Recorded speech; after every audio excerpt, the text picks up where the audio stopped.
All right, we're going to go ahead and get started. Recording is on. Today is Monday, September 9th. This is the 2 p.m. section. I'm going to again record in Zoom because I thought the AI companion looked helpful to me, including the auto-generated meeting notes. So I'm going to continue down that path. So we're recording now in Zoom. Go ahead and share my screen. So today we have a few things to do. First and foremost,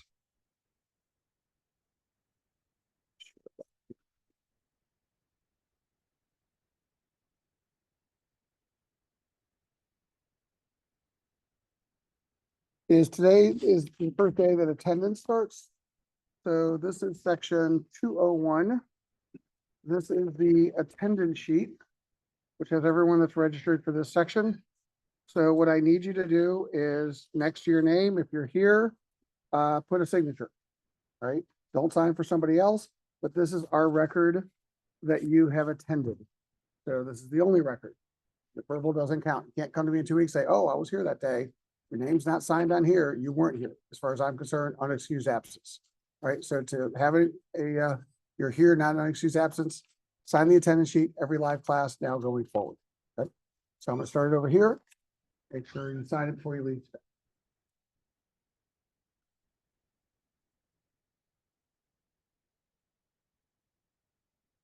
Also, the day of the first team project, the Bloomberg Trading Challenge, which means hopefully everybody today should be in a team.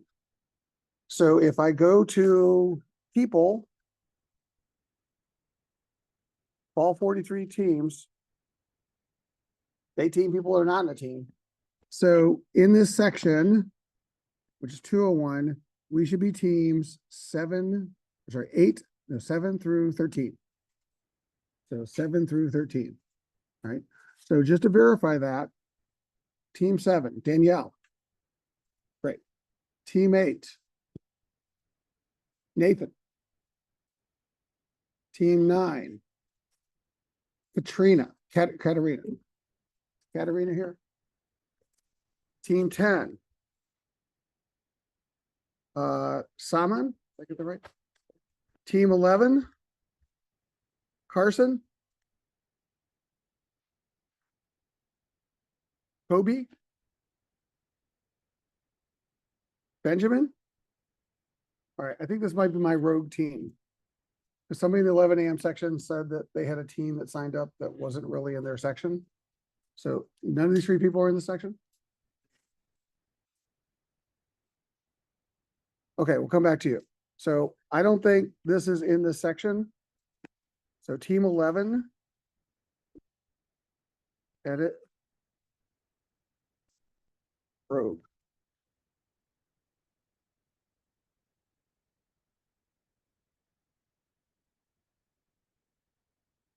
They don't count.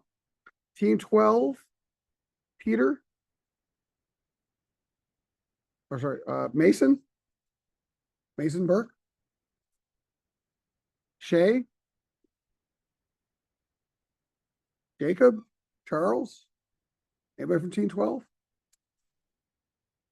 All right, so they don't count either. Rogue 2. Rogue 1 and Rogue 2. Team 13, Zachary. Everybody on this list? Joseph, Jake, Oscar. Rogue 3.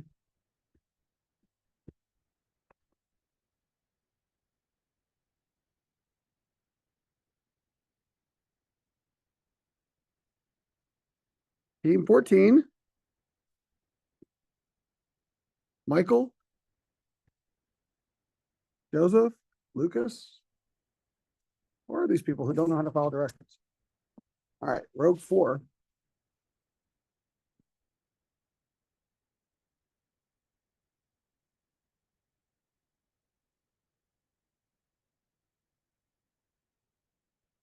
All right, so who else is on a team? And what team number are you on? I didn't call yet. Yes. Okay, so I renamed you, or you're team 6? Team 6, All right, so you're gonna be the new team. What's the next one down? Who's Rogue One?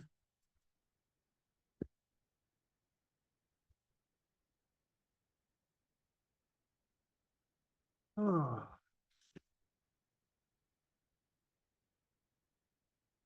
You're the new team 11.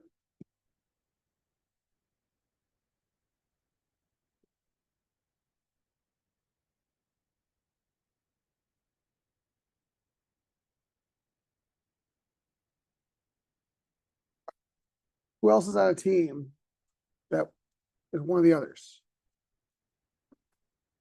Which team are you on? 7, we already talked about. Yeah. So not 7 to 11. 7, 8, 9, 10, 11. Okay. All right. So team 12, we're going to create.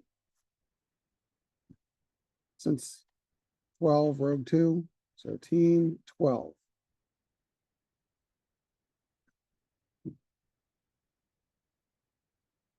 So team, I'm just going to call you 443. Paul.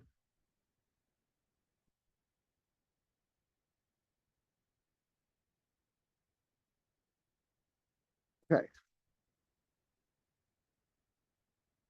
And I'm going to create team 13.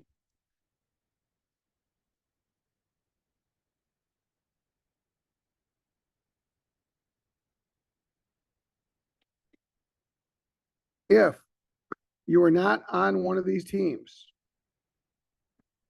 and your name is on the left, you're one of these 14 people, drag yourself to one of those 2 teams I just created.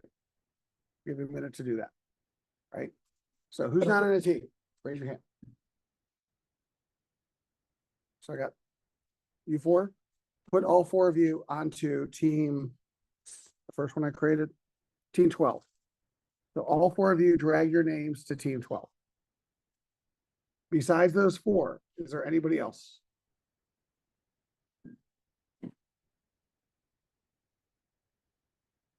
All right, so that will give us 7, 2, 3, 4, 5, 6. So we will have 6 teams. Is there anybody else besides those 4 that weren't on a team? Yes. Did you put yourself into a team? Okay. All right. When you guys, has everybody put themselves into a team of those 4? All right. Let me refresh my screen.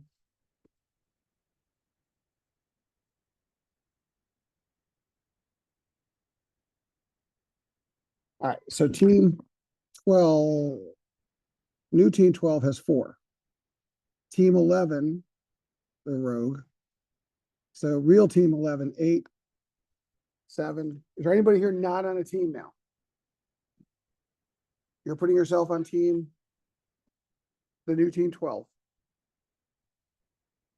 All right. So after he does this, team 12 should have 5 students. Or just tell me your last name. What's your last name? Same. So you are this person. I'm going to put you on team 12. Anybody else? Still on that list of 9 left. All right. So to balance things, team 12 only has 5 people. So I'm going to take somebody from another team. They're going to join them. Okay. So team 11 has 8 people. Right.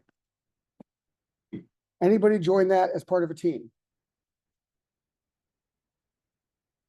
So take Austin. Austin, are you part of a team? Did you intentionally join? Who else is on your team? Okay.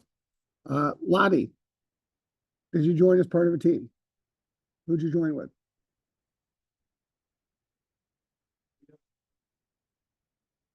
Okay. So, team, what says 8? Team 9. Katerina, did you join as part of a team? Emily? Joy?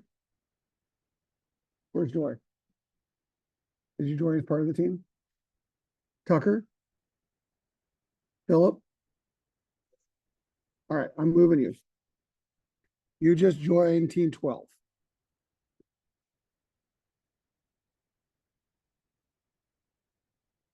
That way they have at least 6. All right, so these are now your teams for the rest of the semester. And the teams that will start the Bloomberg Trading Challenge. In just a minute, I'm going to have you meet your teammates. I'm going to give you 5 minutes to meet and greet your teammates. And more importantly, to choose a team captain for the Bloomberg Trading Challenge. Okay, so that person will be registered solely on behalf of your team through Bloomberg to manage the trading competition. Okay, and just as an overview, what's going to happen, and I'll give you an example last semester. This is section 201 in the second half of last semester. There are 6 teams. So you were going to start with $1 million, hypothetical. For the next 6 weeks, you're going to trade equities. You're either going to go long or you're going to go short. But no matter how good or bad the market is, you must trade. Okay? At the end of the 6 weeks, we're going to keep score. We're going to look at this column, which is portfolio value. The team with the highest portfolio value will get 5 points. The teams with the second and third highest portfolio value will get 4 points. Then 3, then 2, then 1. That'll be the distribution. Whether you win by $1 or 100,000, just relative performance against the other 6 teams in this classroom. You plus 5 others. Okay. You notice over here, these were their captains. They're the only person that can act on behalf of the team.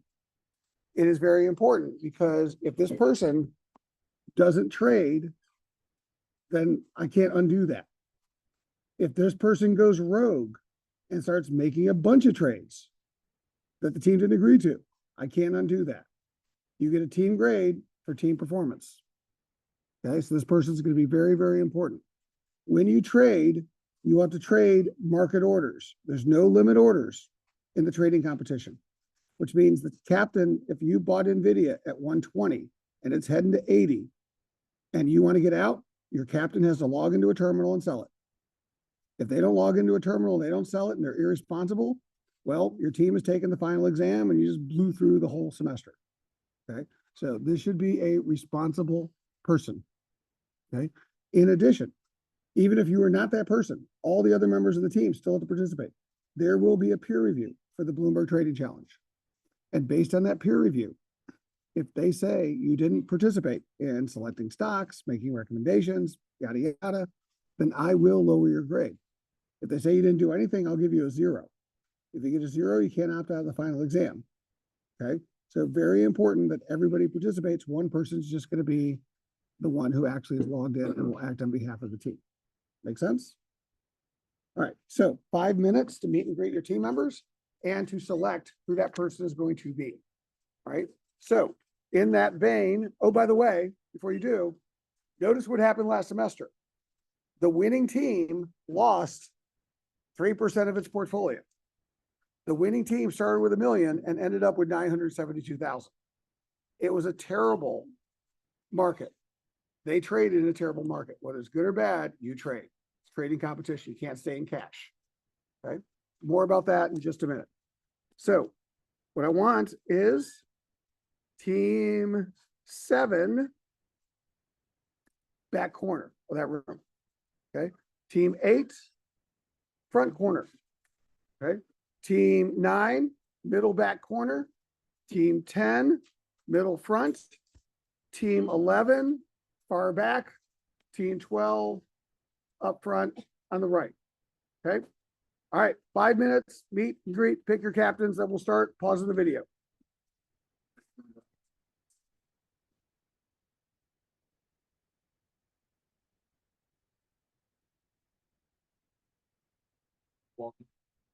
I know, I'm impressed. Yeah, speaking of recovery. All right, so I have registered all of the teams based on your team captains. So let me go ahead and reshare my desktop. So in Bloomberg, the way that the person that's registered will access the trading competition is in their Bloomberg terminal, they'll type TMSG. Okay, and that gets you the trading competition. No one else in your team will be able to access this, just the person that was registered. Okay, when you go there, right, I, as the administrator, have the ability to create lots of competitions. So where it's this drop down, which is launch, you'll only see your section. But every time you still have to select it. Okay, so this is section 201. So it's called UMD BMGT 443 Fall 24 201. So select it. Now, right now, no one's there, and you'll start showing up when you actually buy something. Until you buy something, you're not going to see it, your team or any other team. When you buy something, you'll only see your team, you'll see the performance of the other teams, but you won't see who they bought and sold. So you can click down your own name, see everything you own, but you can't click down on other people's names to see what they own, just the summaries, right? Again, what's going to happen is you're going to buy and sell equities. That's it. Bloomberg actually allows currencies, commodities, options, whatever you want to do. I've disabled all that. All you can do is go long or short stocks or ETFs. That's it. Okay. I've also eliminated day trading. It's an option, but I've eliminated it. So anything you buy today, you can't sell until the next business day. Anything you short today, you can't cover until the next business day. And it's all done at market orders, right? To see the rules at any time, your captain can go to settings, rules. All right, so these are the rules for the competition. So buying a stock, it's in Bloomberg's language, is called having a trade idea. Buying a stock, all right? You're going to buy it cost basis, next tick means market orders. Bloomberg has limit orders. I've disabled it. All you can do is market-based orders. Buy at the market, sell at the market, have to enter the trade. Okay. The cost of the trade is a penny a share. Institutional pricing. You buy 1,000 shares, it's going to cost you $10. Okay. I don't think it's going to really affect the competition that much, but penny a share is the cost of the actual trades. The other cost is a minimum 50 character write-up. I used to have teams write a paper explaining all their buys and sells over a semester. They didn't want to write it. I didn't want to read it. So your new cost, every time you buy or sell something, minimum 50 character write-up. That's a third of a tweet, all right? But that's your real cost. And it won't let the trades execute unless you do so. By the way, that's the way the rules work. If you put in a trade, it goes through, you're good. If it puts in a trade and it doesn't let it go through, it'll tell you why, and then you can fix it. All right. Closing a position is selling a stock. I have disabled auto closing. So no, set a limit, sell NVIDIA at whatever price, you have to go in and actually sell them. So no auto closing, market orders to buy, market orders to sell, market orders to cover. Investment levels. You start with $1 million. The minimum you can invest in a security is $10,000. The maximum you can invest in any one security is 20% of your portfolio. Forced diversification. Can't put $1 million on Apple. Okay, I got most I can put today on Apple is 200,000. Right. In addition, for security restrictions, I'll let you buy anything on any market in the world. You're a specialist in Hong Kong. You want to invest in China securities? Go for it. All right, you don't have to just invest in US companies. As long as it's publicly traded somewhere in the world, you can invest in it. Okay. Trade limits. The minimum market cap to invest of the company you're buying or selling is 500 million. All right, no penny stocks. All right. Now, if you buy something for 600 million market cap and it goes to 400 million, you don't have to sell it, but you won't be able to buy any more shares. Okay, so 500 million market cap and $3 minimum last price. You can't buy something for less than $3. You can't short something for less than $3. Okay, so that's just an idea to eventually stop you from trying to do penny stocks. Too many people in previous semesters got excited about the Wolf of Wall Street and tried to go buy those stocks. Not in this class, right? So you're generally going to be dealing with bigger companies. Period restrictions. 1 day minimum holding period, no day trading. It's a business day. If I buy NVIDIA today at 6 p.m., the trade will not execute until tomorrow during market hours. If I sell NVIDIA today at 6 p.m., it will not execute until tomorrow business hours. If I buy something in Hong Kong, it will not execute until Hong Kong is open. Okay, no after hours trading, disabled. As I said, 1 cent penny per share is your trading cost. And the other rules are doing everything at the market. Now, let's say I want to buy or sell a stock. I go to the screen. Upper left-hand corner, it says compose. Click compose. It will load the last security I have been looking at in Bloomberg, where it says strategy, long or short. That's it. You go long, you go short. And then you got to eventually cover. That's it. Okay. Now, because I was on Google/Alphabet before here in the ticker, it loaded Google's current share price, 148.77. So if I trade, it's at that price, right? The market price. Ignore the rest of this. Now you start with $1 million. So let's say I was listening to the Apple event today during the break. They're introducing Apple Intelligence, and I think that's going to do a pretty big upgrade cycle for them. So I'm going to buy some Apple. AAPL. Right now, Apple is at 217.70. Now down here where it says network, you're only going to see one. As the administrator, I see everything I've ever created. But for you, it's going to be UMD 443 fall 201. It'll already be selected. It's the only one you're going to see. Right now, you'll notice this is grayed out for next tick because that's where you do limit orders. I've disabled that. And over here is how much you want to buy. You buy in dollars. Don't worry about the shares. Bloomberg will figure out the shares. You just buy in dollars. Right. So I'm going to violate a rule. I'm going to buy $300,000 worth of Apple. So I start typing in 300, and I can use K as an abbreviation for 300,000.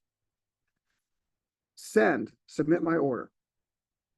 My order didn't go through because I broke 2 rules. Can't put more than 200,000 in a stock. I tried to do 300,000. Didn't write my 50-word explanation, 50-character explanation. So let's go back and fix that.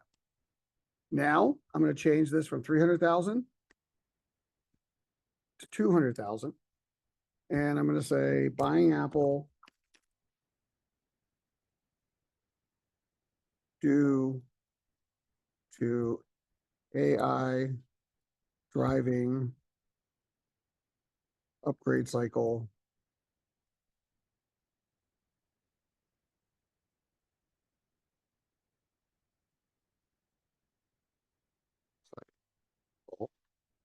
and can't type and growth of service business. When I hit send, it'll go to send it for order fulfillment. Now, unlike other stock competitions, it doesn't just immediately execute at that price. It's going to actually try and use the bids and asks that are out there in the real world to find the blocks to complete the trade. So it'll take 5 to 15 minutes for this trade to actually complete. Okay, when it does, it'll start showing in real time my data. Right. For Apple, it's not going to be an issue. But if you buy some no-name tiny company with not much of a float, there may not be enough shares to complete that trade, and it won't complete the trade. It's happened in previous semesters where somebody bought some tiny company, they tried to sell their position, and they couldn't. And they called Bloomberg, like, why can't I sell it? And like, because there's no float on that stock. All right. So again, if you're trading big companies, not an issue, but it could happen with smaller companies. It's because it's using actual bids and asks in the real world to complete the trades. Now, in the last class,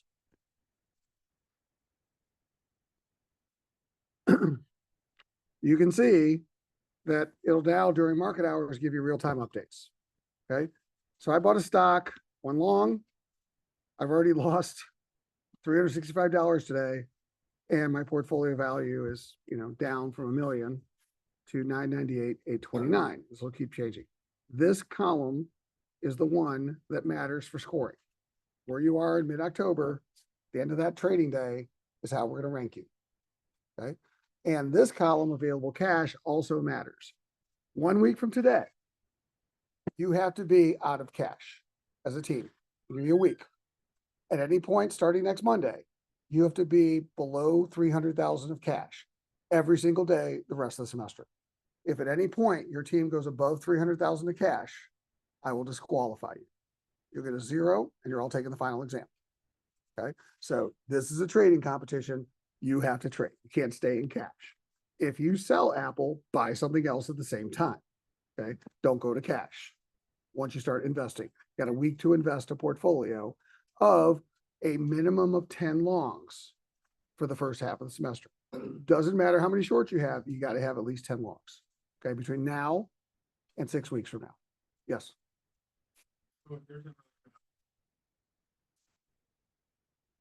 Buy something else in the same one. Don't just sell a big part of the portfolio, put it into cash.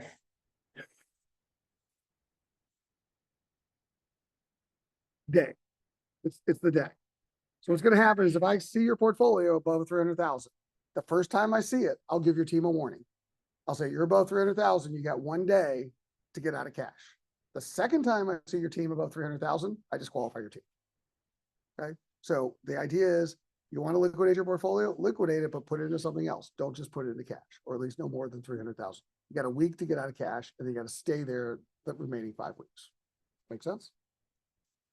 Okay. By the way, when you click on your name, you'll see what you own, right? I bought NVIDIA. NVIDIA is down today, real time. When I want to sell NVIDIA, this circle red X is the sell. That's closing the idea. It'll sell the entire position. It won't sell part of the position. It'll do all of the position. So if I want to potentially buy a stock and sell it as half of my position, buy it twice. Split your into 2 trades versus 1 trade. Buy 100,000, 100,000, as opposed to 100,000, 200,000 all at once. Because if you ever want to sell 200,000, you're going to sell all 200,000. Does that make sense? All right. Teams are available. Start trading, work on your team. But before you do, the last thing I'll mention, the only person who has access to this is your team captain that was just registered. TMSG is how they get there. For the rest of you, you won't see it. But here's what I would recommend. In Bloomberg, there's something called worksheets, W. Now yours will be blank because you just got accounts. I have a few. Create a new worksheet. It'll look kind of like Excel. It'll ask you if you want to use a template. Start with a template. I'd recommend equity templates. Here's an equity buy side template. Here's an equity sell side template. Okay. Start with a sell side template. Create the template. Then in this kind of online version of Excel, I just bought, who did I buy in your section? Apple. So I type in Apple. And the next row down, I'm going to type in NVIDIA. And the next row down, I'm going to type in Walmart. Just making up some companies here. And the next row down, I'm going to type in Eli Lilly. So these represent stocks that I have bought as the captain in the trading challenge. I then click on share, and I can share this worksheet by putting in the names of the Bloomberg team members' accounts with the rest of my team. So you can create a tracking worksheet which has your portfolio. And by the way, this is customizable. I can put in any field in Bloomberg to this template. So for example, I could put in a Bloomberg field that says, what was my purchase price? Is there any company news? What's the buy, sell, hold rating on this company? What's their next earnings release date? And it would all just be here in the template. Okay, so this is your way to share. What I'd recommend is every team creates 2 worksheets. The one of the portfolio that you own, the other one, call it trade ideas. Here's my trade ideas. So as a team, we're going to meet. So everybody gives their ideas, put it in the worksheet. So we keep track of the ones that we might want to consider buying. Make sense? Okay, good luck. Back to your seats. Let's continue on with lecture note 1.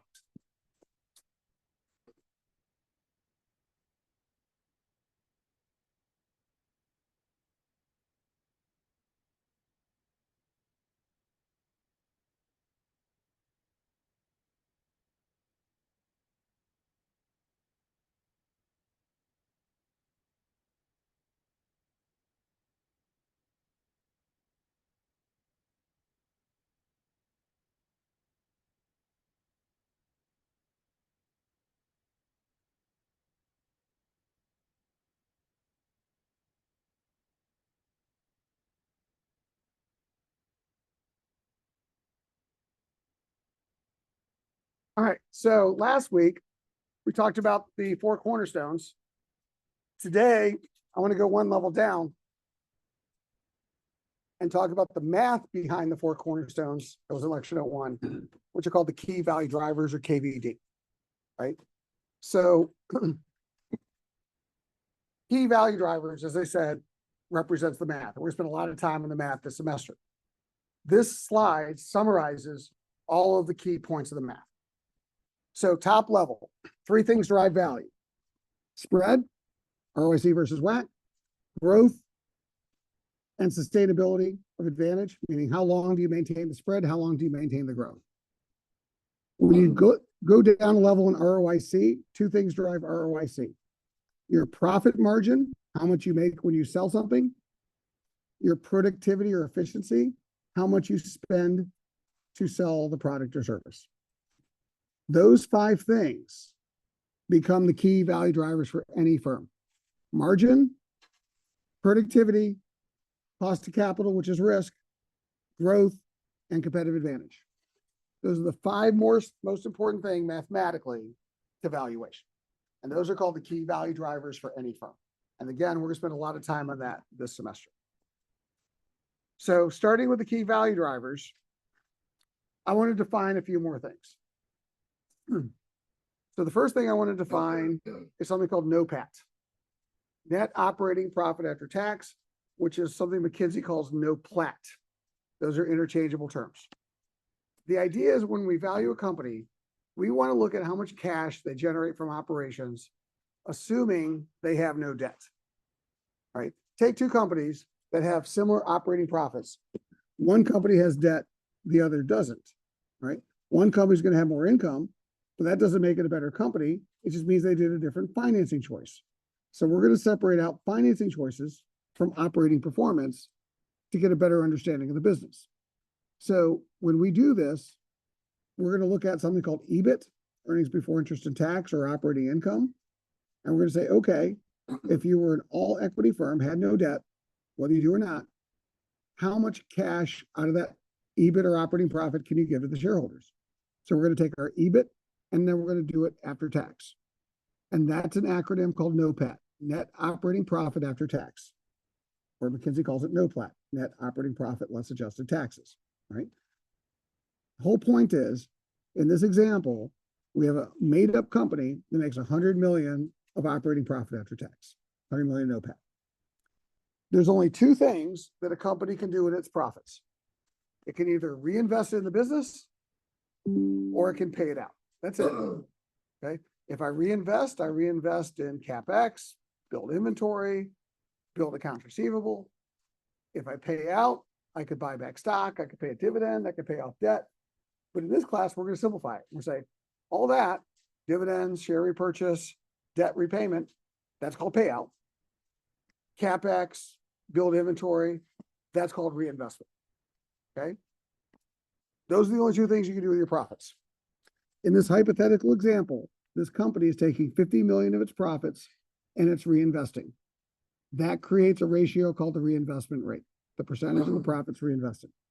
It's taking 50 million of the profits and it's paying it out.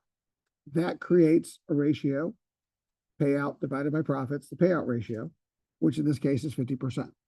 Okay, so half my profits are being reinvested, half are paid out. 1 minus the reinvestment rate equals the payout rate. 1 minus the payout rate equals the reinvestment rate. Those two ratios have to add up to 100% of your profits. In the simple example, it's 50-50. What so far? We take the same company on the next slide, which is reinvesting 50 million, 50% of its profits. And it's putting it back into the business. And when it puts it back, it's going to make 10% of what? For simplicity, it made 10% historically. It's going to keep making 10% in the future. 10% is easy number. So if this company reinvests 50 million at a 10% ROI, it's going to lead to 5 million of new profits. Bottom right, if the company had 100 million last year at a 10% return and keeps making 10%, next year it's going to make 100 million. That's core business. It's going to make 5 million on the new investment. Profit's going to go to 105 million. Growth in profits will be 5%. It's kind of mechanically how it would play out. Here's the shortcut. The formula for growth in profits, known as G, which is called the sustainable growth rate, is take the reinvestment rate, multiply it by the ROI, 50% reinvestment, 10% ROI, 0.5 times 0.1, 5% G. That's the formula for G. Very important formula this semester. G represents the sustainable growth rate, which means this is the rate of growth that a company can grow with internal funds. Doesn't mean they're going to grow at that rate. It means what they can theoretically grow at. Anything above that, they're going to need external funding, some kind of external funding. So this company, 50% reinvestment, 10% ROI, 5% G. Make sense? So two things drive growth: ROI, reinvestment. Now, one other thing that's going to be very important is this semester and in the real world, people will use growth in profits and growth in revenue interchangeably. And the reason we do that is we assume margins stay constant. Because at a constant margin, growth in sales equals growth in profits. So we don't say that, but that's also why people will say growth in sales and growth in profits kind of correlate. Right? Because that's the assumption. If the margin changes, growth in sales does not equal growth in profits. Same thing. At a constant reinvestment rate, growth in profits equals growth in cash flow. So we'll use growth in sales, growth in profits, growth in cash flows almost interchangeably. But again, if the reinvestment rate doesn't stay the same in the future, then growth in profits does not equal growth in cash flow. Okay? But when people say proxying it out, that's the assumption they're kind of saying, whether they say it or not. Okay? So here's my point. Okay. Let's take Google, better known as Alphabet. Okay. If I go to EEO, Google, for the very first time ever, is now paying a dividend. They've never done it before. 2024 is the first year of their dividend. If I scroll down, DPS is dividends per share. Google this year is going to pay a dividend of 60 cents per share. That's the dividend. Okay. I need help because I can't do math anymore from somebody with a calculator or Excel. Put in 0.6. Google's earnings per share is expected to be 7.87. 7.87. Let's take 0.6 and divide by 7.87. Tell me what that number is. 0.6 divided by 7.87. Yeah. 0.0763. So I'm going to round off to 8%. Google's payout rate is now 8%, which means their reinvestment rate would be what? 92, because they got to add 200. So theoretically, Google's saying, look, I'm going to take 8% of my profits and pay them out. I got 92 left to reinvest. Everybody see that? Next step, trying to figure out their G. Right now, Google has an ROIC of the last 12 months, RV, custom, spread.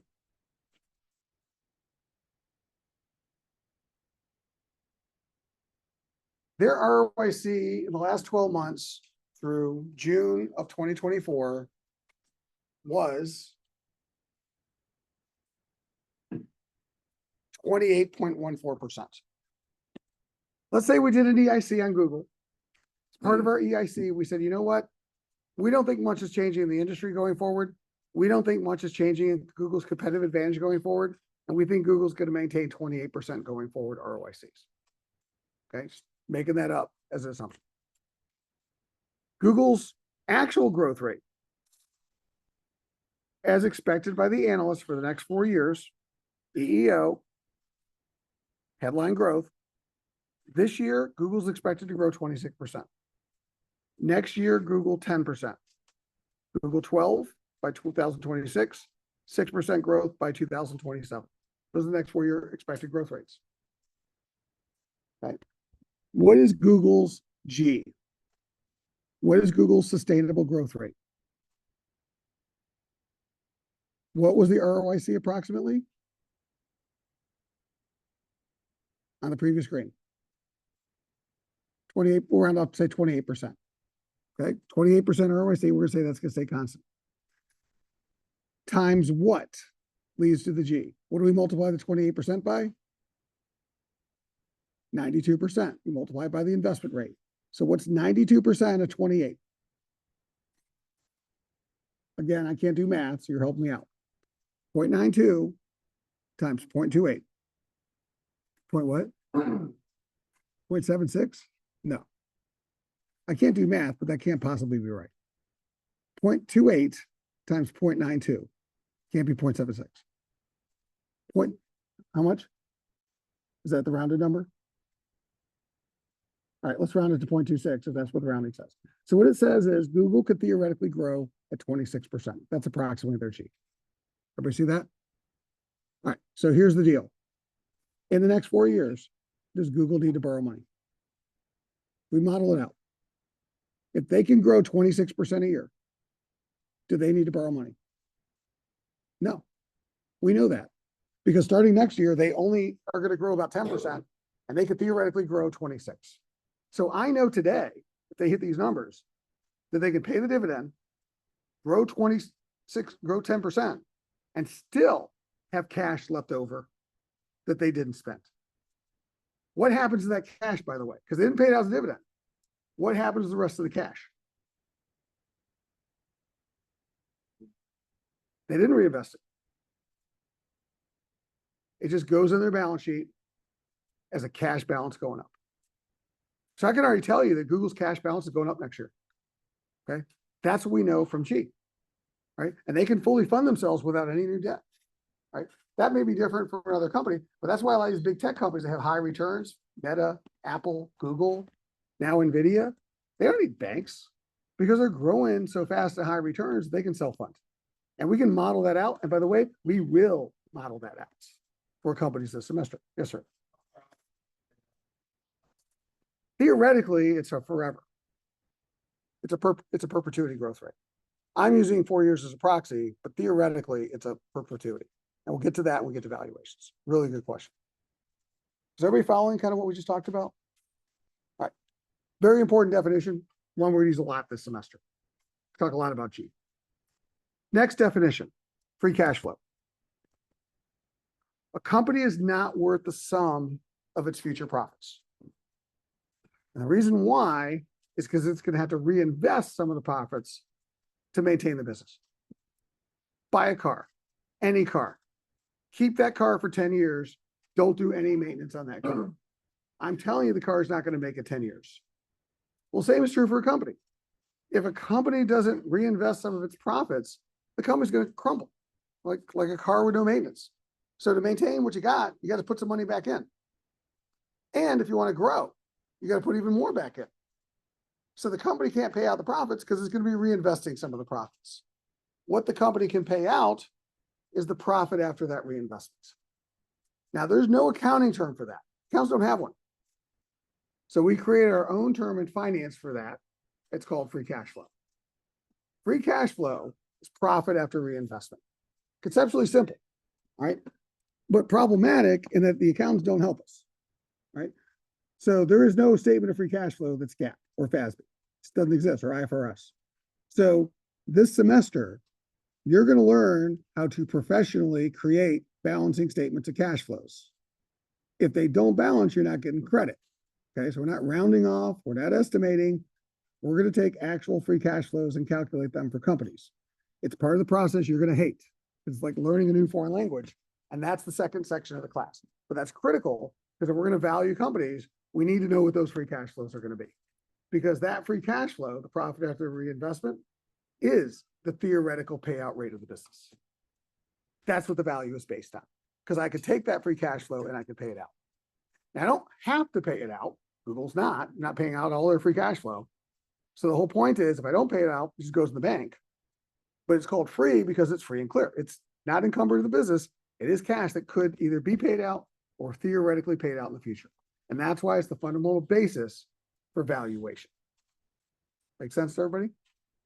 So a company's worth the sum of its future free cash flows, and those free cash flows represent the theoretical payout rate of the firm. As I said, accountants don't give this to us. So when we estimate free cash flow, we're going to take the cash from the income statement, which is called gross cash flow, minus the cash reinvested in the balance sheet, gross investment. The difference between the two becomes our free cash flow. And I'm going to go through a process with you of how to do that. Watch this. So companies are worth the sum of their future free cash flows. Now, McKinsey's approach, which I'm going to pick up on in our next class. We got through a little faster than the other sections, but I want to keep everybody consistent. So we're going to end here in just a few minutes, right? But here's the point. Yes, sir. Yeah.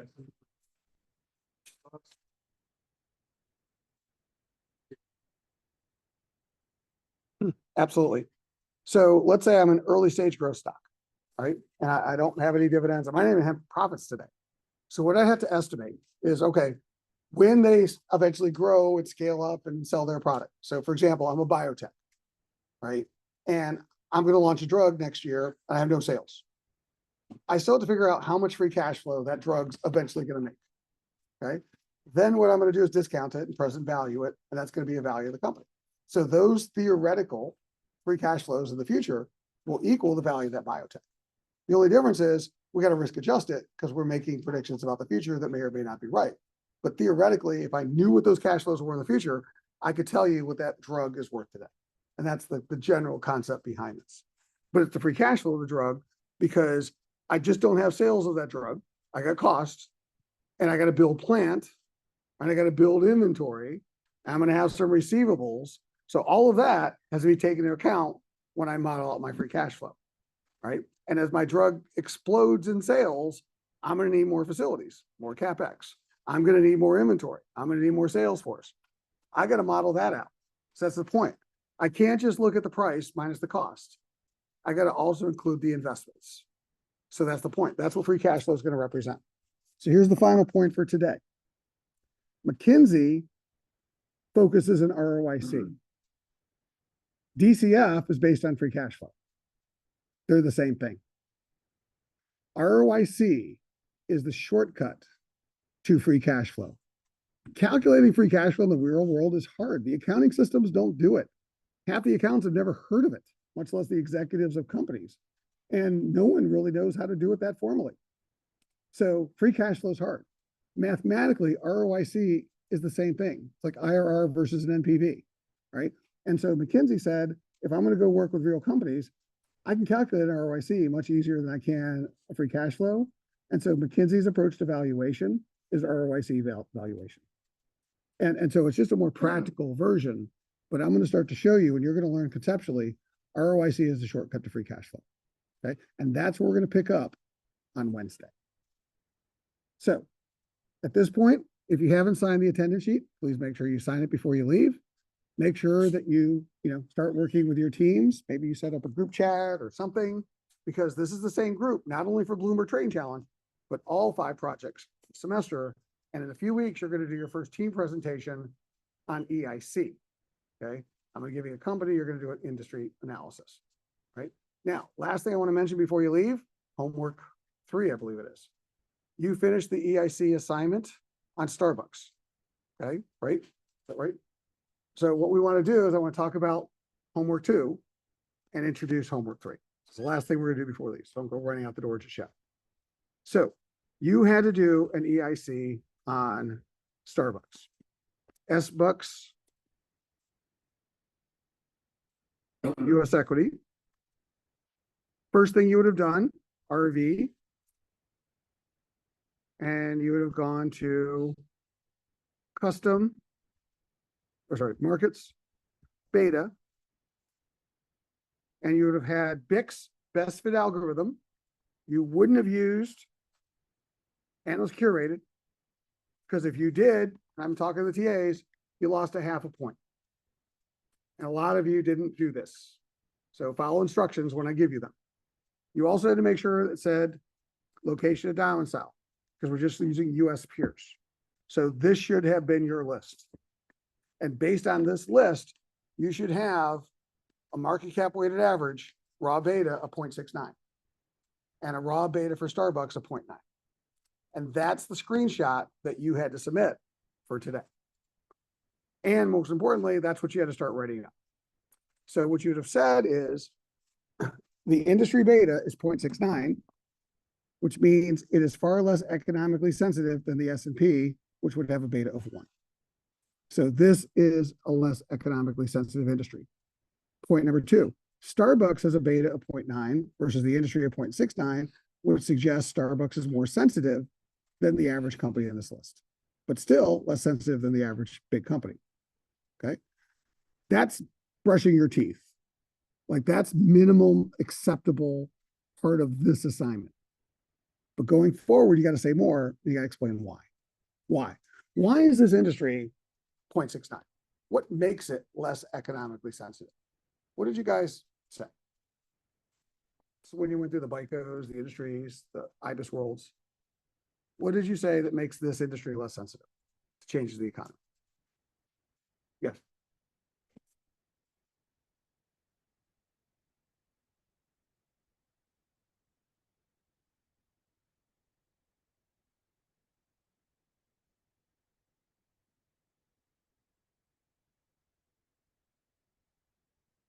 I don't know if my microphone picked that up, but just for the video, food's a necessity. Good times, bad times, people are still going to eat, and that tends to make it a little less cyclical. Matter of fact, you go back to COVID. Like even in COVID, these companies actually did better. And then when people had more money, maybe a little worse, but people are still spending money, particularly on fast casual, right? Which is a convenience that consumers seem to like. But that's the idea. I got to link an explanation to the data that I see. Anything else we could say that makes this industry less sensitive? What about Starbucks? Why does Starbucks have a higher beta than the average? Why are they at 0.9 if the average is 0.69? Now, they're not as volatile as any company, but they are more volatile. Why?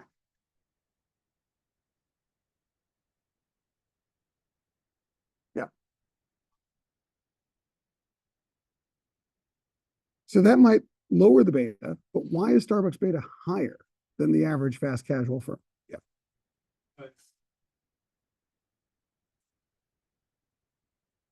Yeah. They're expensive. And so basically the problem is, and today, think about it, in a high inflation environment, unless you're a billionaire where you just cleaned up, middle class and below, you're spending more for less. That's inflation. And so people have less money to go around. Well, maybe Starbucks is no longer my budget because $7 coffees, as addicted to as I am, I trade down. Okay. But that's the whole point. That's probably why they're a little more sensitive, because they're such a premium brand, even in fast casual, that makes them a little bit more volatile. People are still buying their Starbucks, but nonetheless, maybe not as much. Something like that. But that's the whole point. You got to have some kind of business rationale. Some of that was actually in the BICO that you see, because if you went through BICO,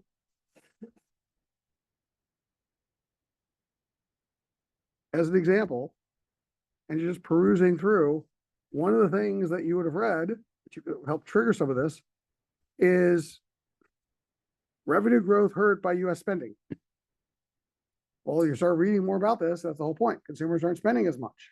And that's not just affecting Starbucks, it's affecting other fast casual firms in the industry. People are tired of paying $12 for a value meal at McDonald's, right? People are tired of paying $14 for a value meal at Chick-fil-A. It's getting expensive. And so they're starting to slow some of their sales. So that pricing is actually creating some volatility. Well, not nearly as much. Still go to McDonald's, still go to Chick-fil-A. It's maybe not as much. That's why their beta is not 0 or 1. Does that make sense? Okay, so something around that you got to say. Point number 2, industry spread. So RV, custom,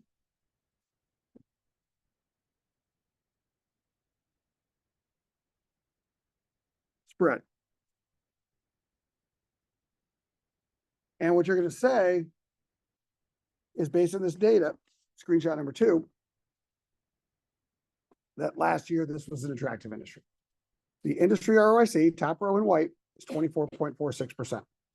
The industry WACC is 8.1%. That difference suggests a very attractive value creating industry. Okay. Now, 5 forces. Why? Those 5 forces: firepower, supplier power, rivalry, barriers to entry and exit, substitutes. Talking about every 5 force, all forces. What explains the industry spread? Not Starbucks spread, industry spread. Why is this such an attractive industry? So which of the 5 forces were favorable? What force helps explain this high spread? Start with 1. Get 5. Was it buyer, supplier, barriers to entry? Yeah. He said it, yeah, I bet. They just mimic this premium brand and brand loyalty created the last 2 decades. So what he said, if you didn't hear in the back, is that barriers to entry are pretty high because it's hard to mimic all the stores that these big brands have. I think Starbucks has like 40,000 locations. Like Joe's Coffee Shop in Columbia, Maryland is not going to open up 40,000, locations around the world overnight. It's very difficult to do that. And we tend to be brand loyal. So there's a lot of brand loyalty to these big brands, which creates another barrier to entry that tends to help the spread. That's one of the reasons why this industry tends to have a high spread. What else? What else explains the high spread? What other forces? Yes, sir. I'm saying that even So you're saying the economy of scale gives them power over their suppliers? Okay. Which are generally commodity businesses on the food side, although labor is a supplier. But nonetheless, we'll come back and talk about that. That doesn't seem to be hurting them today, although minimum wage growth is actually hurting these firms, but doesn't seem to be hurting their spread that much today. So the economies of scale benefiting the firms. Suppliers not a lot of power. So you got 2 forces that are kind of favorable. What else? What about the other forces?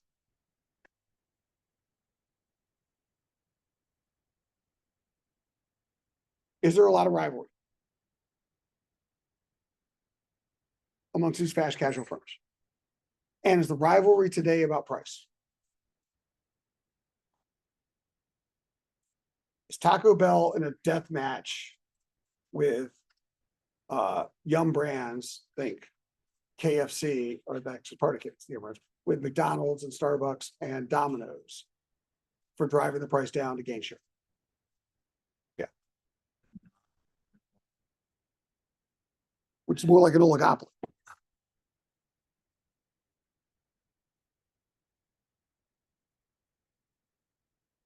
So that's the point. They're giving, as you said, gimmicky stuff. They're not competing on price. They're competing, right? So BK has this what's the peppery sodas and burgers and stuff. Like that's how BK is trying to win, as opposed to I'm going to sell you the $1.99 value meal. Okay, even McDonald's, last few years has not been about price. So I would say right now the rivalry doesn't seem too intense amongst these big players, and that's tending to help them make money. What about substitutes? What are substitutes for fast food?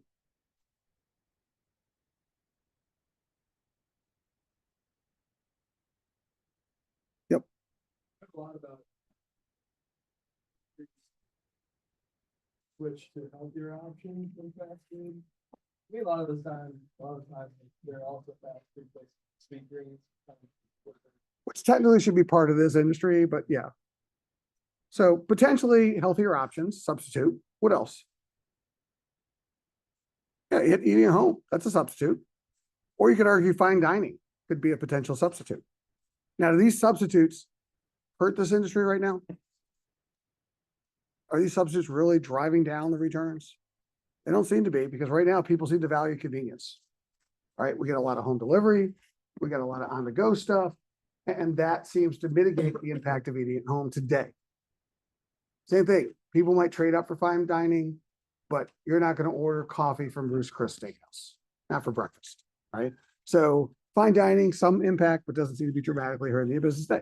And then the final one is consumers. Do we have a lot of buyer power over these firms? Potentially, but are we exercising it?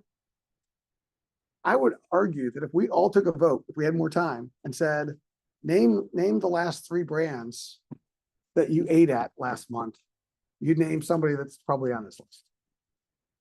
Because we tend to like our brands and we tend to stick with them. People that go to Starbucks stick with Starbucks. People that go to McDonald's stick with McDonald's. And so that's the point. That's why the barriers to entry are high. And that's why we don't seem to have a lot of power, because we tend to stay loyal to the brands that we go to. And that reduces some of our buyer power. So if you kind of think about it, the forces are actually kind of favorable, which is why this industry has a positive spread. Final question for I, is any of this going to change in 5 years? Are any of these forces going to change? And if so, what's the impact?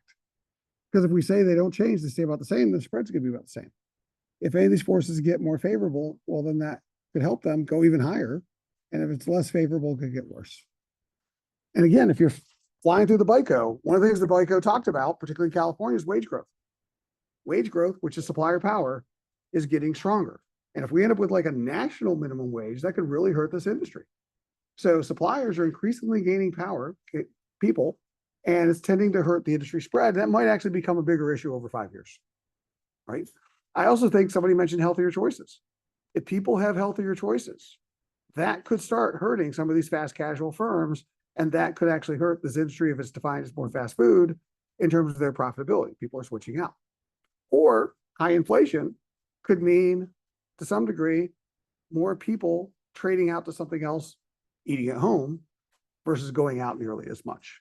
So you can make an argument that a few of these forces could actually start driving rivalry a little harder and to start to see less profitability. Matter of fact, BICO talked about the loss of growth of same-store sales by some of the firms, right? Which suggests there is more rivalry because they're currently fighting more for that spot. So that could actually start to lower the spread. I'm not saying it's going to zero, but it's probably going to be a little bit lower than it is today. Right. Now, you might have a different point of view, but that's the point. You got to say what your point of view is and tie it to whether or not the spread's going to change. And you got to talk about all 5 forces in both now and 5 years from now.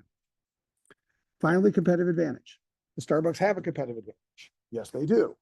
Because their ROIC of 2609 minus 8.53 is greater than 2446 minus 8.1. Right? Why does Starbucks have competitive advantage?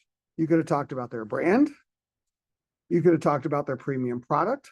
You could have talked about location availability, because there's just so many darn Starbucks stores wherever you go around. They're convenient, and that's intentional. Okay. You could talk about their ability to customize, which is killing the company today. But you can do your, double mocha, half calf, decaf with, foam, whatever. That's got 3 pumps of this and 2 pumps of that. Right? Can't do that many other places. And that tends to drive a lot of loyalty to their brand, and the convenience of the app is another source of competitive advantage. That app really benefits them. Right? So any of those you could talk about, but you got to talk about why they're doing better than the industry and whether any of this is going to change over 5 years. Now, all joking aside, part of the reason why they fired their 3rd CEO in 2 years and brought in the guy from Chipotle is one of their advantages is their ability to customize. And their ability to customize right now is killing the company. Because as we've gone to online ordering, I've forgotten how many millions of permutations of orders that people are throwing into them, but it's slowing down delivery and making the coffee. It's really hurting their supply chain and really stressing the company. Ironically, the guy they brought in from Chipotle's got a much simpler menu. And I would be willing to bet that one thing Starbucks is going to try to do is to simplify their menu. It's too costly to give you too many choices. And so that's the point. If they do, does that mean that they're no different than anybody else? And that kind of erodes their competitive advantage in the way that they're trying to save cost. So we got to talk about what's going to happen. And we can have different points of view on this. You can say, no, I'm addicted to their coffee. Whether they charge $7 or $8, I'm going to pay it. And people will pay it because it's Starbucks. That's an argument. You could make that brand argument. But the point is you got to make one, and you got to talk about what's going to happen to competitive advantage. That was assignment 2. Questions? Homework 3. We're going to repeat this on a company called HCA. HCA is the largest hospital chain in the United States. They're based in Nashville, Tennessee, publicly traded. HCA US Equity. I want to point out 2 very important things about the instructions. When you go to RV, make sure you use BIX, Algo. Make sure it's a whole firm You go down to healthcare facilities. That's in the instructions. You should have 16 companies on this list. Now, what I found out in the last section, the reason I didn't have 16 companies on this list is under settings, global settings, when you go to comparables, this number here, max number of comparables is listed as 10. So Bloomberg by default gives you no more than 10 companies to compare against. I need you to change that to some big number like 50. Because we're really the industry, we got to see the industry. We can't just see the top 10 companies in the industry. So make sure you change that to 50 and then close so that you don't just have 10 companies on the list, you'll have 16. Okay, that gives you better representation of the healthcare industry. So take the screenshots, write the 500-word paper. This is due next Monday, 10 a.m. We're going to pick up here on Wednesday. Good luck.